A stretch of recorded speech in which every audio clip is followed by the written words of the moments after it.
So, hi friends! I-rate natin yung meal namin today. Umorder kami sa Grab nitong. Ako, in-order ko fruit tea. Ang laki niya.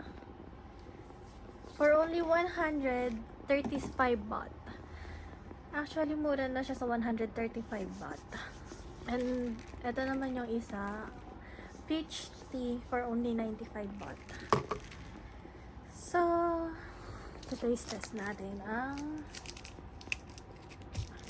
dito nga pala to sa Bangkok, Thailand. Sa mga magta-travel dyan, must try din yung mga juices nila, lalo na ang mga fruit tea. Can you please help me to open po?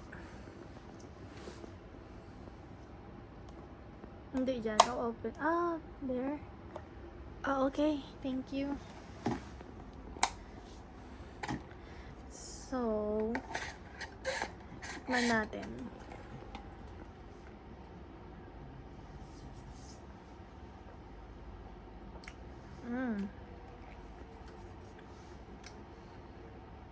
Masarap. Must try.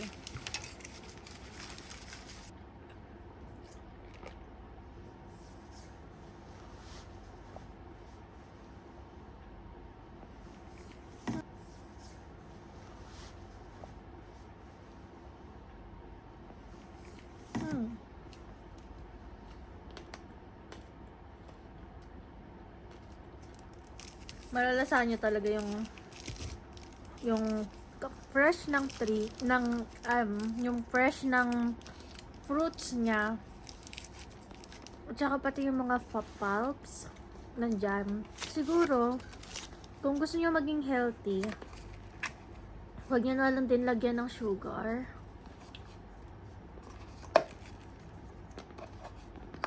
Oh wow, eto pwede mo siya maging tumbler din. Kasi, no need for straw. Or if you want, gusto mo mag-straw, ganito siya i-open. Kung gusto mo siyang inumin.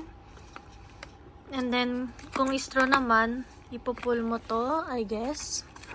Hang on.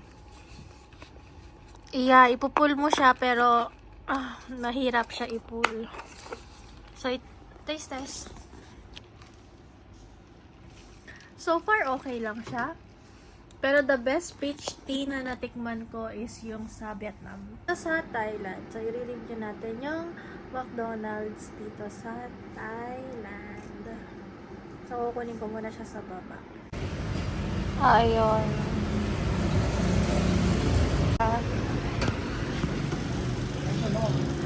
Gabriel?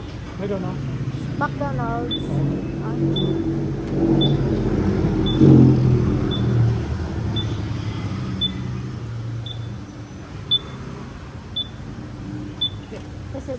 Thank you. Okay, thank you.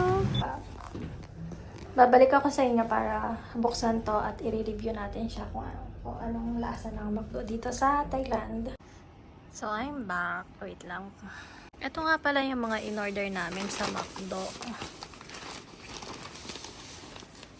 Hindi ko alam kung ano to. Pero ito siguro yung nuggets and fries.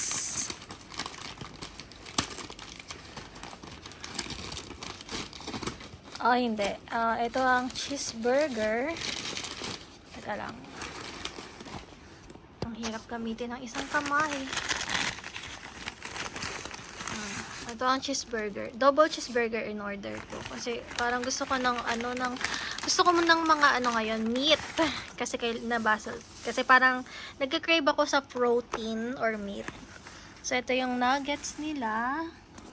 And then, ito naman yung order ni Mix na Big Mac. So, ayan. Ang lungkot naman ng Big Mac nila dito. Ayan ang Big Mac nila na malungkot. And then, ito lang, alam ko ito lang yung order namin. Ito hindi ko alam kung ano to. Oh, fries. Ang dami naman palang fries. Tapos meron pa sila ditong palm sauce. Okay naman siya, pero mas gusto ko kasi sa McDo yung yung barbecue sauce nila. Mas nasasarapan ako dun. Pero yan, okay lang din. Ito same as dun sa ano ba yung gamit? Jafran? Or Heinz na Ay, hindi siya Heinz. Basta yung ketchup na ganun. So, binigyan kami dito ng voucher para sa discount. Ayan, movie voucher. Hindi naman kami manonood dahil hindi namin maintindihan ng Thailand movie. Thai movie pala. So, first to test is tikman natin tong fries nila. Ayan. Kita niyo tong fries. Actually, gusto ko yung fries dito. Same lang din naman siya ng taste sa Pilipinas, ganyan. Pero, siguro yung kaibahan lang nila is yung dito sa nuggets. Masarap yung nila ng nuggets dito talaga. Makikita niya na sobrang malambot siya. And then juicy. Even yung niya, yung labas niya, hindi siya matigas. Perfect yung pagkakaluto nila ng nuggets.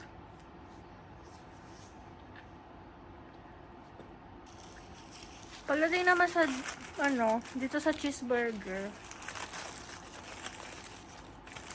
Same lang din naman ng McDo sa Pilipinas.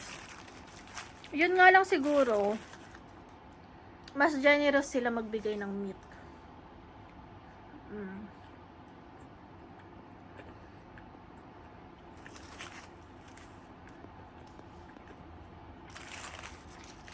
Dito ko muna tatapusin yung aking video kasi ililipat ko lahat ng lettuce dito sa burger ko. Maglilipat ako ng lettuce dahil ayaw ni Nico ng lettuce. So, sa akin mapupunta yung mga lettuce.